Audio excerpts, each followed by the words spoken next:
What is up, everybody? It is Roman Gennaro, host of the Empire Sports Talk podcast, and let's get going. Before we jump into sports, I want to wish everybody a happy Star Wars Day. May the 4th be with you to all those who celebrate. You can't really see, let me back up for you. I'm representing today with the Star Wars Abbey Road t shirt, and with that, let's jump right into sports. But happy Star Wars Day, everybody. First thing I want to talk about is I know I haven't talked a lot about the WNBA and women's sports on this podcast, but Caitlin Clark tends to change things. She made her WNBA debut with the Indiana Fever with the start of the preseason against the Dallas Wings. She had 21 points. They did lose 79 to 76, but she did hit a couple of long three-pointers in that game. She said she felt very, very good with her debut, and more to come from Caitlin Clark. One thing that I do really appreciate about women's sports and the WNBA is the expediency with which things happen. And I know like there's fewer teams and that kind of thing, so that tends to make things go faster. But when you look at the process in women's sports in the WNBA compared to other major sports leagues, it's much, much faster. So, with that being said, Caitlin Clark's final game at Iowa was the national championship game against South Carolina on April 7th. And then 1 week later, she's drafted first overall in the WNBA draft. And now, 2 weeks after that, she's debuting in the WNBA. So, all told, less than a month between her last college game and her first pro game in the preseason. And that is refreshing when you think about all the excitement surrounding Caitlin Clark, and then when you think about how long it takes for things to happen in other major sports. In the NFL, college football ends in January. They're drafted in April, and the preseason doesn't start till August. That is 7 months of first 3 months of speculating about who's going to get drafted where, what it's going to be. The major sports media pretty much talks about that every day in that time, and that doesn't even count. Once we get close to the end of the season, they start talking about the draft pretty early in season as well. And then the players get drafted, which is where we are right now. The players just got drafted last weekend. And now it's like, okay, so how many wins is this team projected? What's their draft report card? When do rookie mini camp start? All this stuff for another 4 months before they play their first preseason game. And that's preseason games. They don't play a lot. A lot of people don't watch the preseason, but I only mentioned the preseason in this segment to put a point on when things begin.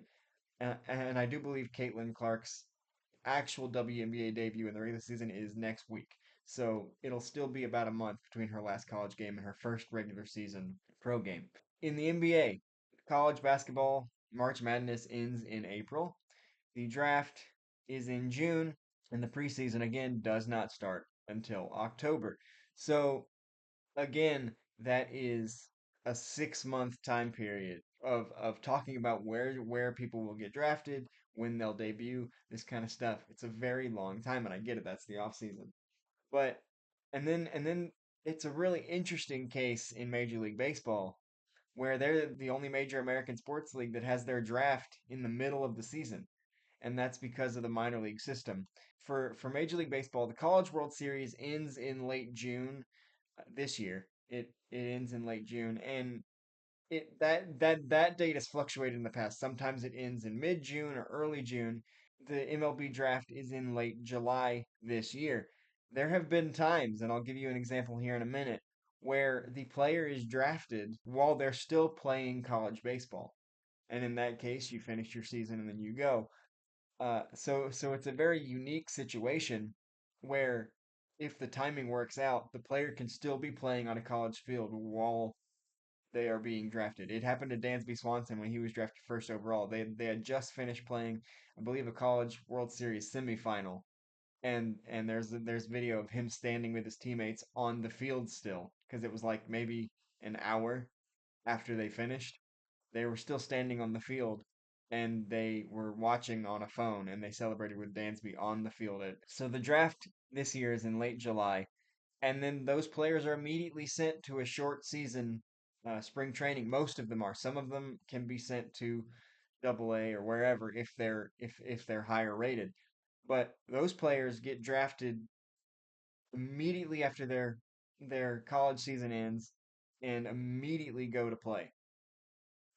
But the thing that takes away from the Major League Baseball experience is the minor league system. I do believe other leagues need to implement something like this. I know the NBA had what is now the G League.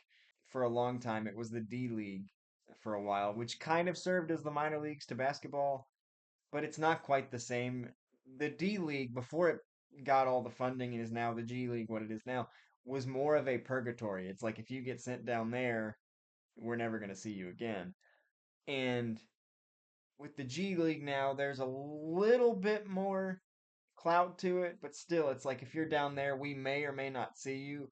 And if we do see you, it's it's probably not going to be a lot. It's probably going to be for a 2 year contract at the end of the season when there's some injuries, and then you might get traded, and maybe you'll make it up. We saw an interesting situation where Mac McClung won the NBA Slam Dunk contest this year when he's done not even playing in the NBA.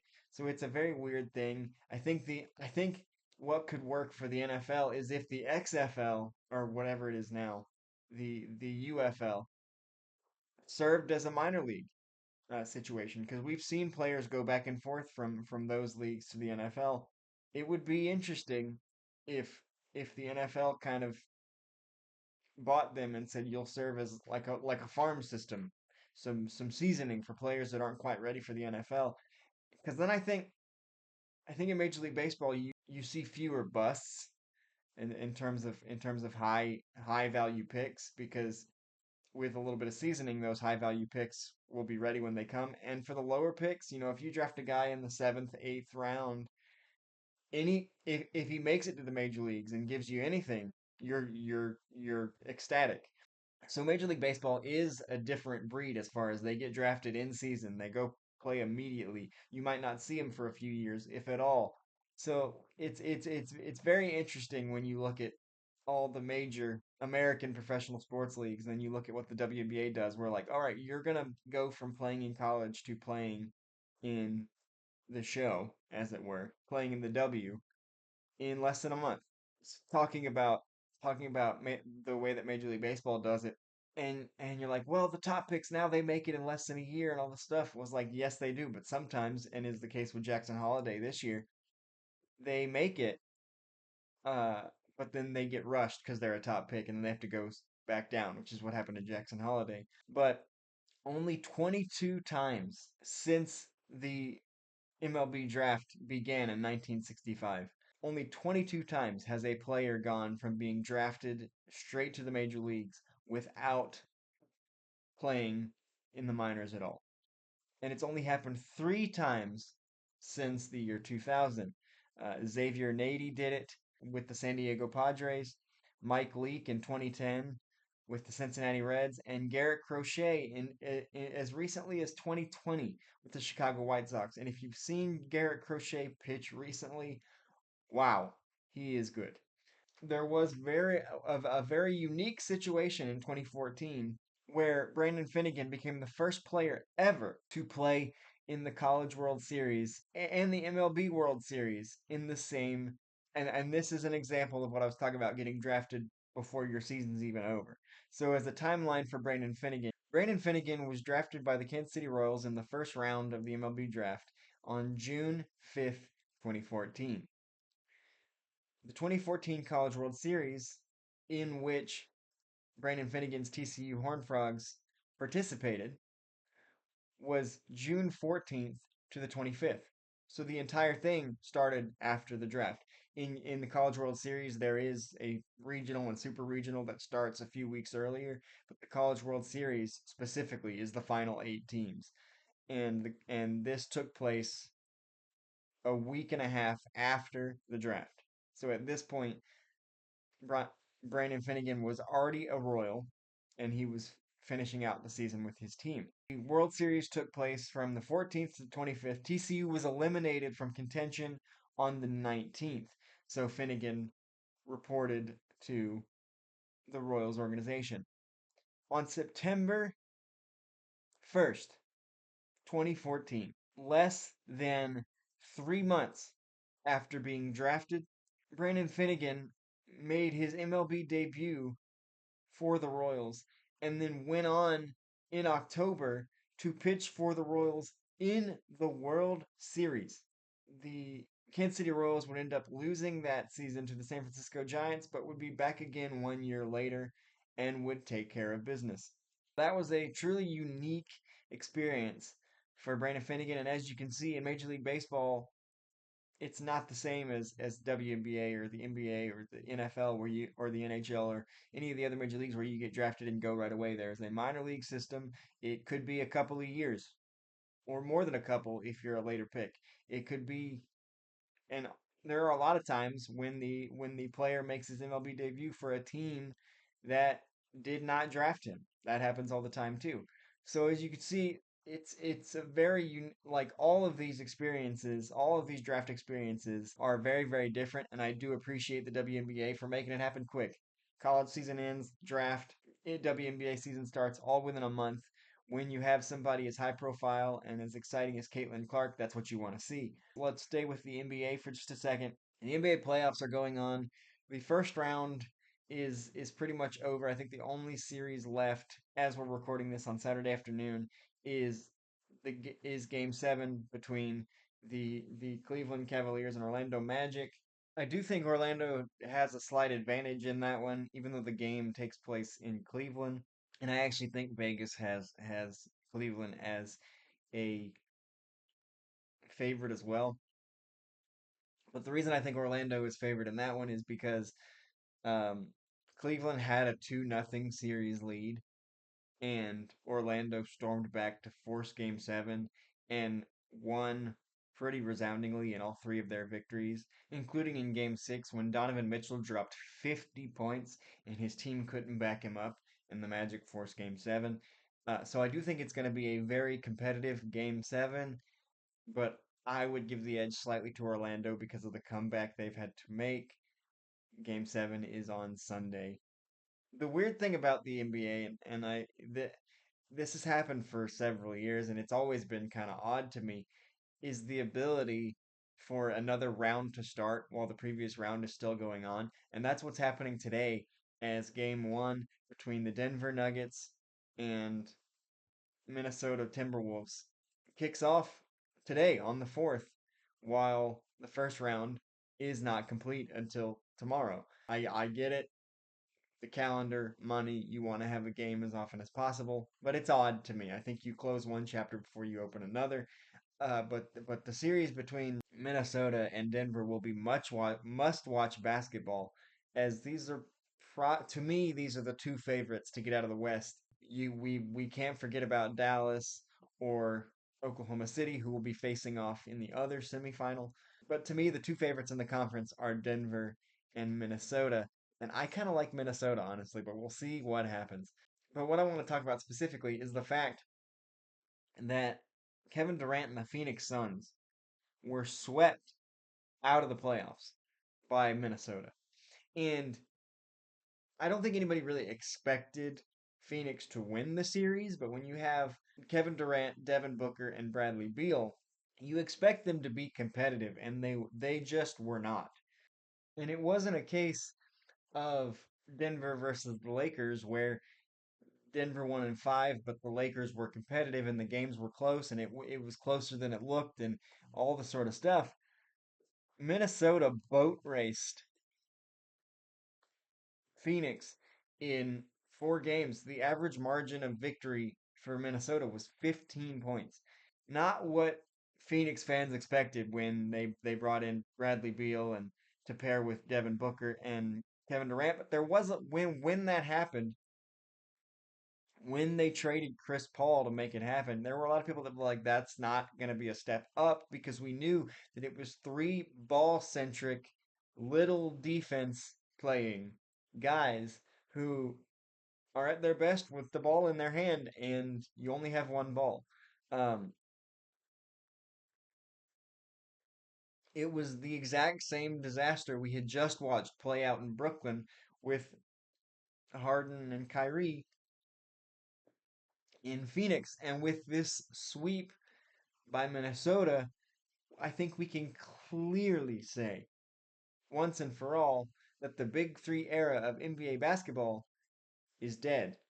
Um, and one of the reasons I think it is that you obviously need a supporting cast. When the Miami Heat started the Big Three era, um, essentially, and won those championships, they had a bench. They had a great supporting cast. They had depth.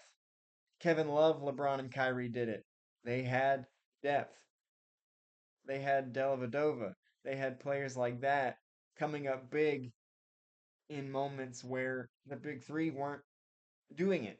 And the defense that Dellavedova played in that series was a big X factor against the Warriors' backcourt. That's just one example. But with the way that player salaries and player contracts have increased, it's significantly hard to have even two max players on a roster and build the depth necessary to win a championship. I mean, just look at Minnesota right now. Look at OKC. Minnesota, yes, they have a star in Anthony Edwards. They have a star in Karl Anthony Towns. They have maybe the best defensive player in the league in Rudy Gobert, but they also have Mike Conley.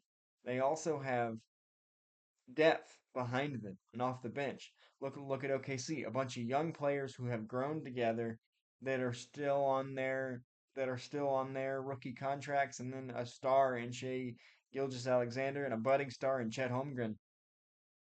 And this is how you build a team. And the problem with, yes, LeBron's Lakers won a championship in 2020 in the bubble. The problem that they've had since then has been trying to shoehorn in Carmelo Anthony, trying to shoehorn in Russell Westbrook, trying to do all these things and get all these players on their top line that gives them no stability on the back end. And the problem for the Lakers, even though they played a really good series against Denver, was depth. And the problem for Phoenix, as we knew it going in, we said there's no room for a bench. They don't have anyone else. And look what happened. But the big question mark here, and they've given away all their draft picks to do what they've done. So this is their roster for a while. And Phoenix was living in an era of the NBA that is dead and gone, and they paid the price for it. But the most concerning part was you have an owner that doesn't seem to understand what he just witnessed. Matt Ishbia got up to the podium following the sweep and said, the narrative that the ship is burning is false, and we're doing great in Phoenix, which prompted Tim Legler to give us one of the best quotes of the year in the NBA when he was on Get Up talking about the Phoenix Suns being swept. And he said, Matt Ishbia saying that is like the survivors of the Titanic saying it was the best cruise they've ever been on. And that was not only was it accurate, it was hilarious to hear that because that's what's happening right now in Phoenix. The ship is sinking, and instead of trying to plug the holes and keep the ship afloat, they're just ignoring the problem. That organization's going down. But props to Tim Legler for giving us one of the best sound bites of the year. I want to stay with the NBA for just a minute. When the Lakers won their only game of the series against Denver, the narrative was, and even before they did, honestly, the narrative was that I kept seeing circling around social media from fan pages and this kind of thing, these memes, was LeBron's going to be the first player ever to win in the in-season tournament, come back from an 0-3 hole and win a championship and all this sort of stuff. Obviously, that wasn't going to happen. But then when he did lose, we got the circulation of the narrative again that MJ had Pippen, LeBron has nothing. And I am tired of that narrative. That is the most ridiculous revisionist history narrative that you could put out there. And I every time I do this, I get flack on social media, but I'm going to do it. And to be clear, this is not a who's the goat argument. This is not a who's better argument. This is an argument to try to finally put to bed the people that think LeBron has had nothing. Yeah, now in year 21, it's getting harder because, as I said, LeBron James next season is owed $51 million by himself. And yes, the Lakers are one of the more affluent franchises in major American sports. But there are still salary caps. There are still limitations. And when you have one player, I know that player is LeBron James, but when you have one player that at 40 is going to be swallowing up 51 million of that, it's going to be hard to build a winning team. It just is. But I want to try to put the narrative of LeBron has nothing, MJ had Pippen to bed. I know I won't because that's not the way the internet works. But it is a ridiculous narrative. And I want to try to do it by putting to bed another narrative. There's another narrative that MJ played against plumbers and the competition is better in LeBron's era. And maybe it is because that's the way sports science is done. People get stronger and faster as time goes on. That is a fact. But the narrative that MJ played against plumbers and it was so much easier in the 90s is just false. First of all, the 90s was supremely more physical. You could get away with a lot more on defense then than you can now, but that's not even my main point. Last year, the NBA released a top 75 list to celebrate the 75th anniversary of the National Basketball Association. And so I took a look at it in prepping for this episode, and I said, okay, if the league is better now, if the league is faster, stronger, better, then if it's all about MJ had Pippen, LeBron had nobody, then MJ probably has more 75 top 75 teammates, right? Of the top 75 players in NBA history as decided by the NBA, MJ only had two top 75 teammates, Scottie Pippen and Dennis Rodman.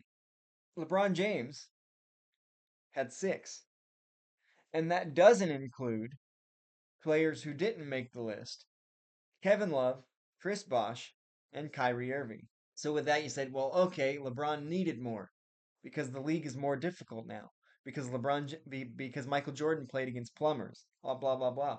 Okay, so if that's the case, if LeBron James era is harder, if LeBron James era is better, if LeBron James needed more help in his era, then that means that LeBron had more top 75 opponents than Michael, right? Michael Jordan of the 75. And this includes LeBron James, by the way, because they shared the court in 2003, Michael's last year. Because even though they never crossed paths in an NBA game, they did play in the league together for one season. Michael Jordan had 35 top 75 opponents. There were 35 players on the top 75 list that played in the league at the same time as Michael Jordan. And I can't cross reference to see every single one that he actually faced off against in a game because that's I'm only one man. But 35 of the top 75 played in the NBA at the same time as Michael Jordan, including LeBron James. So, with the narrative that LeBron's time is better, his era is faster, stronger, shouldn't he have more? LeBron James, including Michael Jordan, had 28. Michael Jordan has won 6 titles with two top 75 teammates against more top 75 opponents. LeBron James has had 6 top 75 teammates plus 3 other really good Hall of Fame level players, teammates, and won 4 championships against less top 75 players. And I know the argument there is going to be, oh, well, the top 75 list is being made while LeBron James is still in the league and give it another 25 and they'll, the top 100 will outnumber Michael's era. Maybe it will, but we can only look at the top 75. The top 75 greatest NBA players of all time.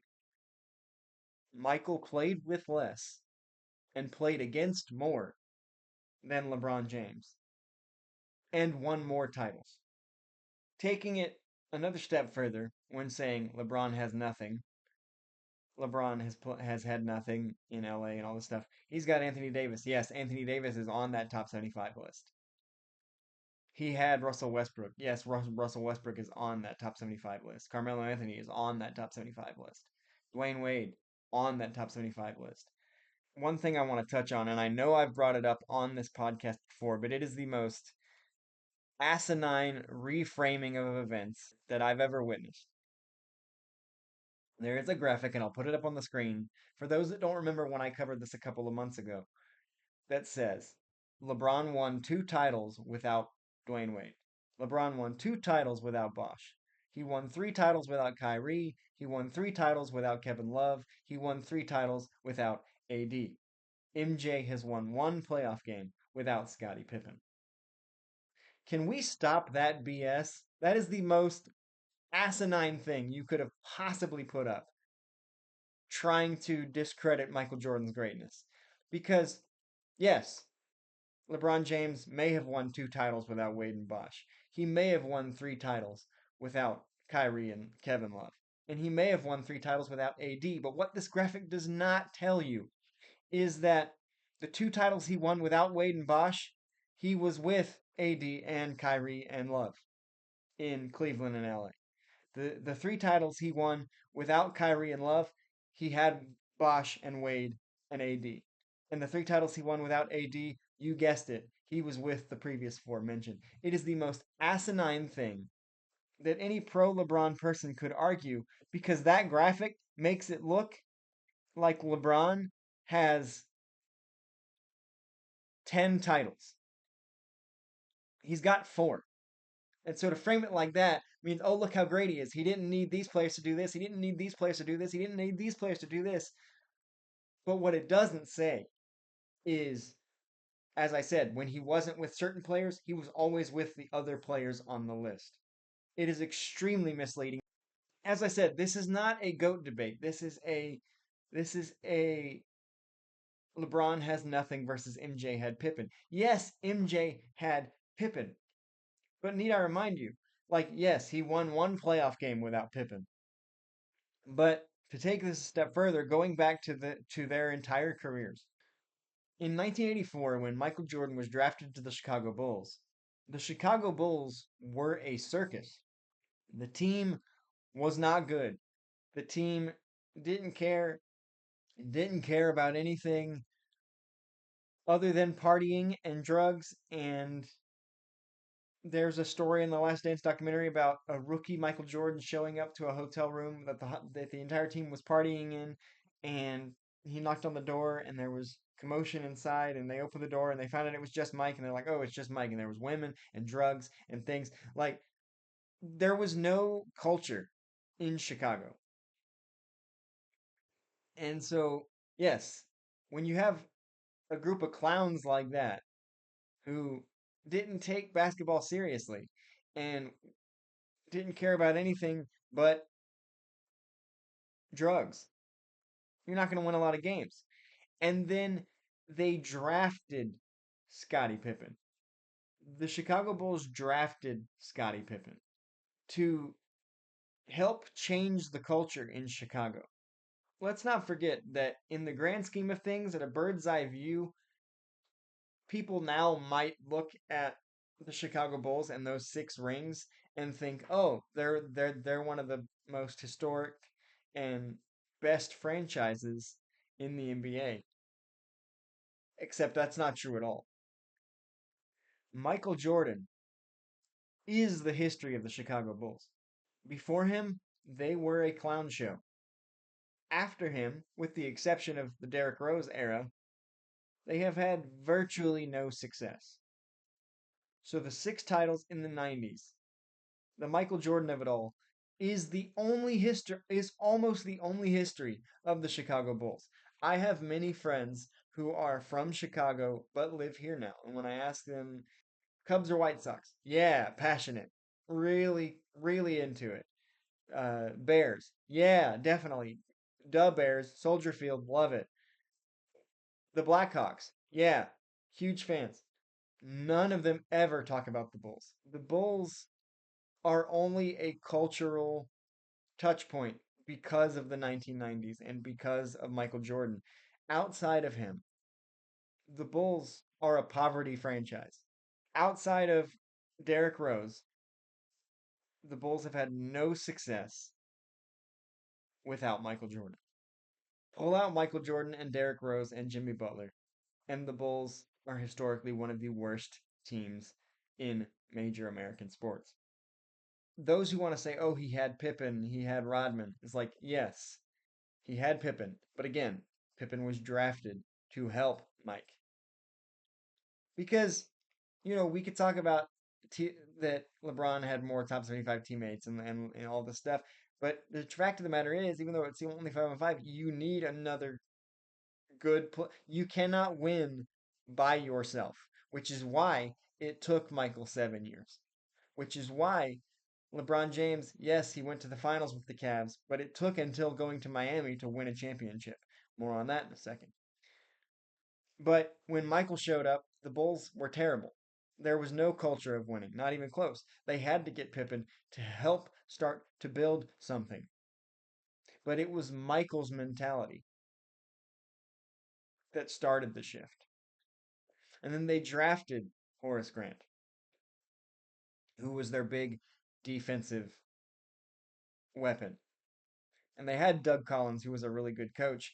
And everybody wants to say, like, oh, all the success that Michael had is because of Scotty and Phil. Let's remember, Phil was an assistant to Doug Collins. And when Doug Collins was let go in favor of an innovative assistant to take over, which was Phil Collins, Michael Jordan wasn't happy.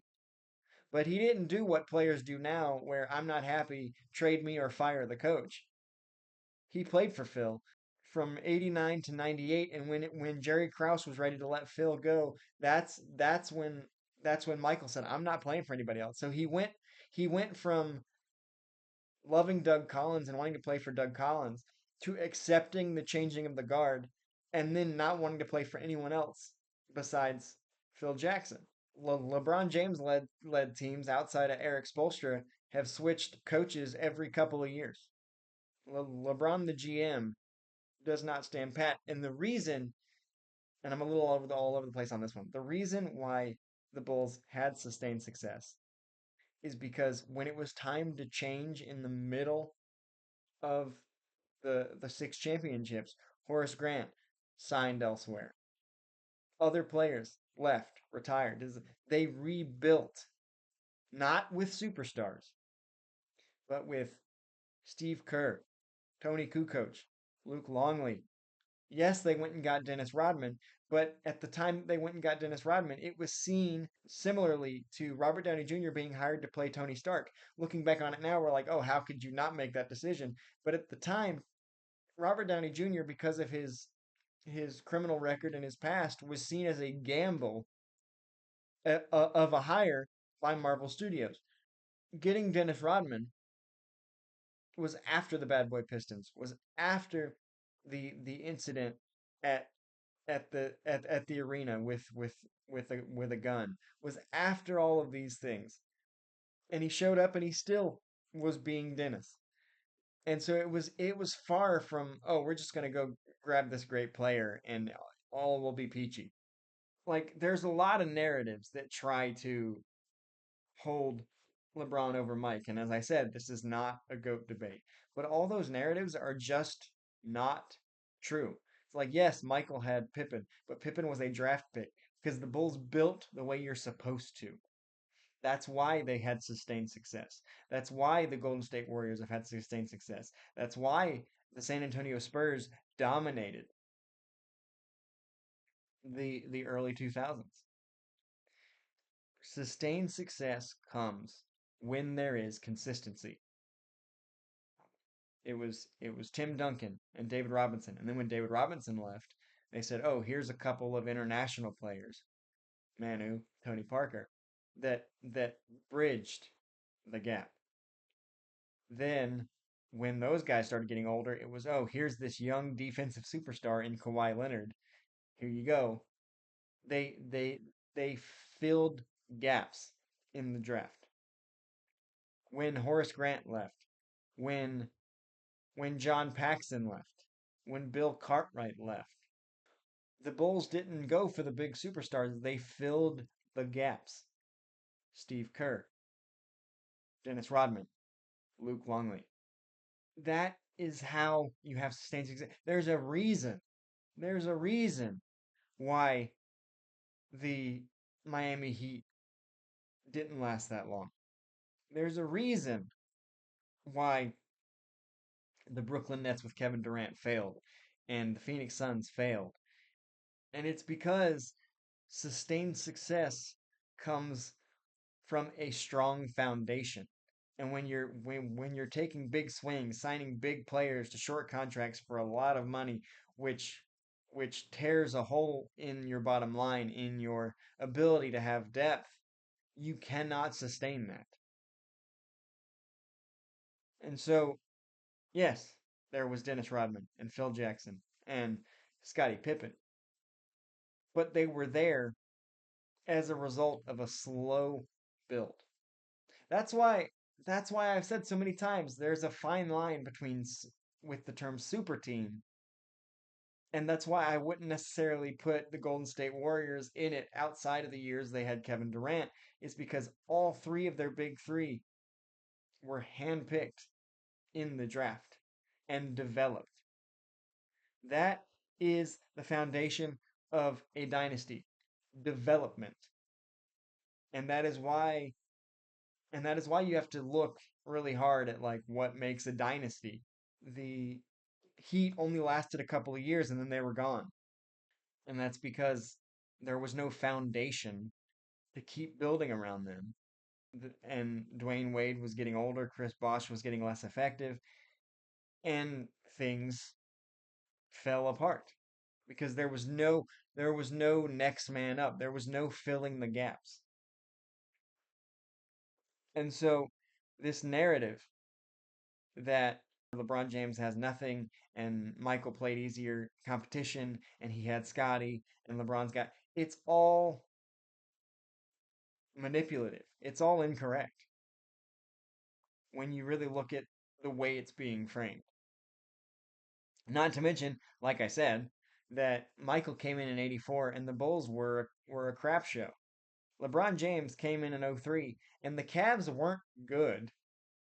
They had the first pick for a reason, but they did have Tony Batiste and Carlos Boozer and Zydrunas Ilgauskas in that first year. And those were solid long-time NBA players. Zydrunas Ilgauskas, I think, is one of the most underrated big men in the history of the NBA. Was he great? No. Was he a Hall of Famer? No. But he was at that time in the NBA, that was the era of the big men. And Zydrunas Ilgauskas was a reliable big man. He averaged 13, 7, and 1.5 blocks for his career, but during his years with LeBron James in Cleveland, that was closer to 15 and 8. He was as reliable as they come for a rookie that needed a lot of help, and he certainly had a lot more help on his rookie team than Michael did. Not to mention that LeBron later brought Big Z with him to Miami.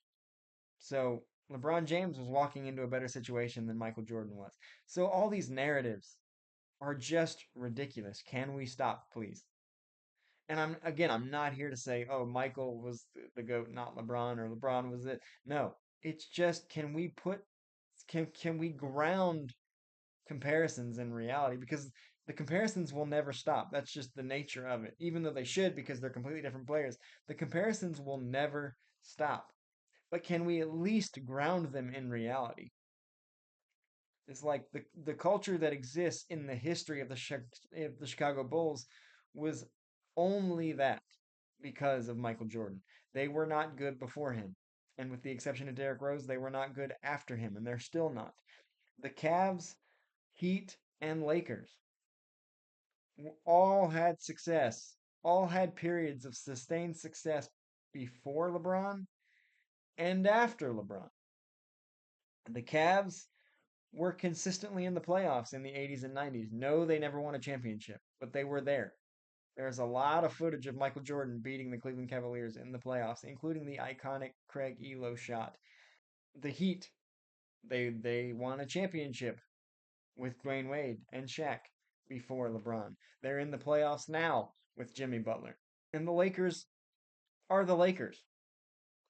The period of LeBron outside of the 2020 championship is a low point for this franchise. Not the low point.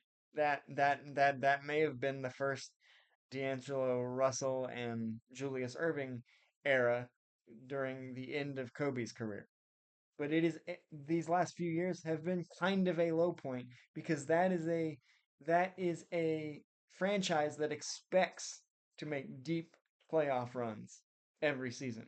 And the period of time with Russell Westbrook was one of the biggest disasters the NBA has seen in recent years. But those franchises will be fine after LeBron. The the respect that the Chicago Bulls has today is because of Michael Jordan. Let's not get that twisted. Um, I've talked a really long time on this subject and gone long on some other subjects. The last thing I want to talk about, I want to shift to the NFL to end this. Last week, I talked about the report that Deion Sanders denied that said that he had a list of only 6 NFL teams that he would allow his sons and Travis Hunter to go to. He said that's not true, whatever. And what I said at the time was when a story comes out, you have to look at the surrounding information. Like when it's a he said they said or he said she said situation, you have to look at the surrounding information when you're deciding whether you want to believe it or not. And when I looked at the surrounding information of that story, of the 15 players transferring out of the program in 17 days, of all the noise that Dion has made, of basically overhauling the program the second he got there, of all the players that were currently there saying I'm bringing my guys with me, of all the noise, I tend to believe it because that's who Dion is. So this week, noise continued when a former Colorado player who was there at the time when Deion Sanders came in and was one of the players that was basically shipped out in favor of the Jackson State players, Xavier Smith said he never got to know me. He was destroying guys' confidence. Which is probably around the time when he was like, "All right, I'm bringing my own guys with me. You guys can go," without even trying to see what he had. That's probably what Xavier Smith is talking about. And this came out this week, uh, the last couple of weeks. Xavier Smith saying this, and then Dion's son Shador Sanders said, "I don't even remember him. He must have been mid at best." So throwing an insult at this player that is, based on what we've seen, calling it like it is in the Colorado program. That mid player, Xavier Smith, just signed with the Rams. He's in the NFL. And so this is what I mean when I say look at the source whenever there's a report. And this is going off sports for a minute. In the early days of the Me Too movement in Hollywood during the pandemic and a little bit before, there seemingly was a report of bad behavior by just about everyone. And some of those celebrities had their careers ended, and some did not. Because when you hear a lot of stories, not all of them are going to be true. Do I think Tiger Woods had an affair with 19 women? No. But I think he had affairs with some. But when there's an onslaught, it's impossible to weed out which ones are true and which ones are false. You have to take everything into consideration and look at the individual cases and say which ones do I believe and which ones do I not.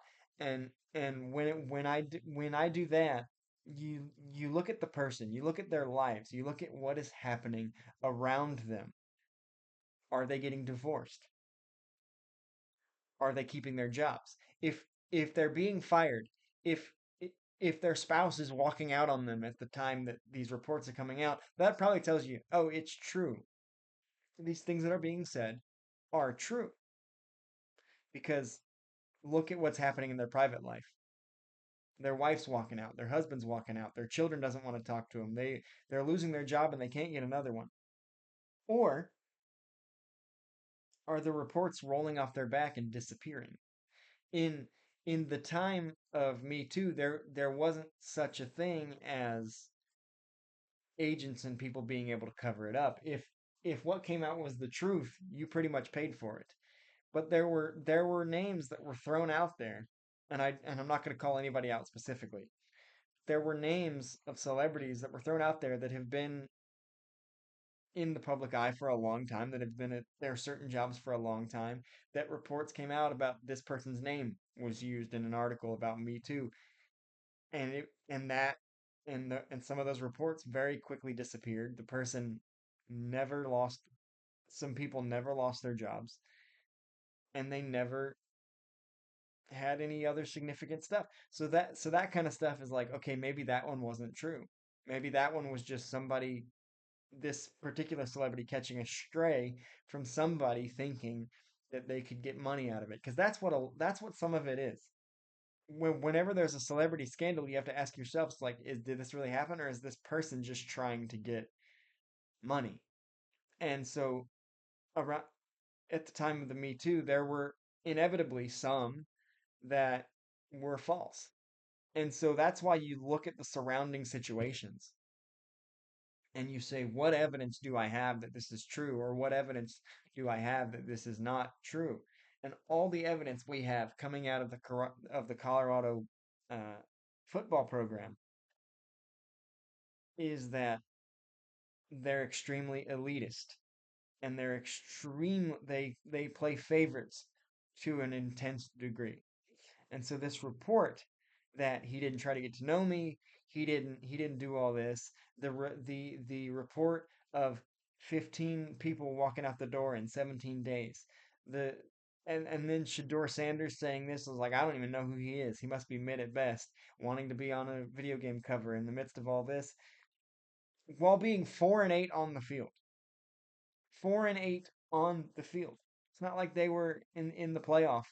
And the expectations for them this year, as I'm sitting here now, I don't think are particularly big. I don't think there's a lot of people predicting them to be in the playoff next year.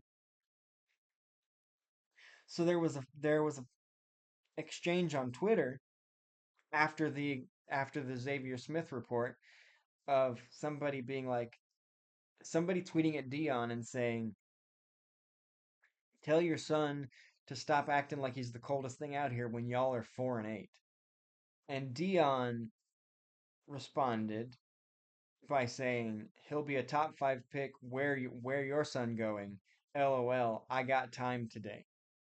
Taking that from the back end first.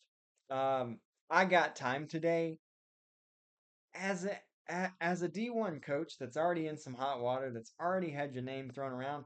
You don't want to be saying things like "I got time today" because people are gonna immediately, and they did, jump on and be like, maybe you should use some of that time to recruit, and that's exactly what happened. But Dion saying he'll be a top five pick, where your son going? That is extremely elitist to somebody that's making an accurate observation of Dion's son. It's like he'll be a top five pick, step off. But is Shador Sanders only coachable because that coach is his father? That's what I worried about. He doesn't appear to be humble. Not that Dion was ever known for humility. He seems like a nice guy, but not that Dion was ever known for humility. Shador certainly doesn't seem to have humility. And so I don't think the situation in Boulder is going to get any better because everything coming out of there is negative. is elitist, is favoritism, and it seems like even the players that are there now, like if your name's not Sanders or you're not tight with a Sanders, you get forgotten. That's why players. That's why a lot of because you could say like, oh he threw out a bunch of players when he showed up. It's like again, I say this offseason when the transfer portal opened, there was an onslaught of departures from Colorado to the point where Shador and Shiloh Sanders had to take to Twitter basically begging people to come to Colorado. Things aren't bright and twinkly in Boulder, which tells me that not only is there some elitism, not only is there some arrogance in that program, but if your name's not Sanders or you're not tight with the Sanders like Travis Hunter is, they don't seem to care very much. It's not you see all these programs that are like we are family and they win a championship and you're like, oh, that's a great bunch of guys and we couldn't have done it without each other and all this sort of stuff. I don't get any of that out of Colorado.